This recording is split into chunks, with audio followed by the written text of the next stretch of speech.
Here are my favourite hostels that I stayed at in Vietnam. Now, I can't start this video without talking about Vietnam backpacker hostels. So, Vietnam backpacker hostels are 7 hostels that run all the way down or up Vietnam, and they're a chain, but they are really good, especially if you're a first time traveller. Here are some of the locations that they have. So they help you get from hostel to hostel if you're going between the two, and they book stuff for you. They also have Castaways, which is like an island party getaway if you want to do that as one of their trips, and so many backpackers do that. I didn't personally do this, but my friend did and she loved it. So I stayed in their Saigon Vietnam backpackers, which I really recommend because it had such a cute rooftop view. You got free breakfast, which was like fruit and stuff, and like who doesn't want that as their morning view? That's great. They also do like pre-drinks for the nights out and have like themes and parties.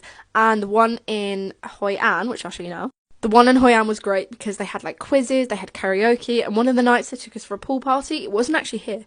They like took us a bus somewhere else, and we had like waterproof wristbands which you could put money on, so you didn't have to take like your wallet or anything like that. They're always really clean and really social, so if you're ever unsure, they're always kind of a safe bet. But my favourite 2 that I stayed in that were Vietnam backpacker hostels were Hoi An and Saigon. Note that I didn't stay in all of them though. So this hostel I actually heard about so many times when I was going through Vietnam. It's Easy Tiger and it's in Phong Nha. So people would just go to Phong Nha pretty much for the duck stop.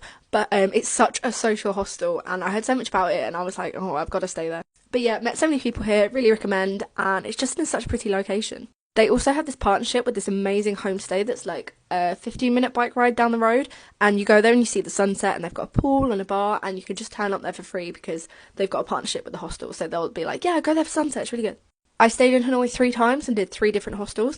This hostel, Buffalo Hostel, was the best in terms of cleanliness, socialness, like facilities, location. I preferred it out of all of them. They have a pool and a social area, and they do like quizzes. They also have plugs by the beds, and they have lockers that are big enough to fit your big bag as well. Next is Trang An Riverview Homestay, which was in Ninh Bình, which is just under Hanoi. This was beautiful. There are like all these little huts that you can stay in, and it's so green. It's also right next to this gorgeous like river and lake, and you could just sit next to it. It was social, pretty, and they had bikes that they let us rent as well, so we did like a day trip around Ninh Bình, which was gorgeous. Then for like the north of Vietnam, so Sapa and Ha Giang, there were a lot of homestays, so I'd suggest looking on places like booking.com when you're a bit more in the rural areas because there were some really good homestays. They're usually a bit less social, but they're so pretty and so good to stay in, and you get to know like the owner more personally.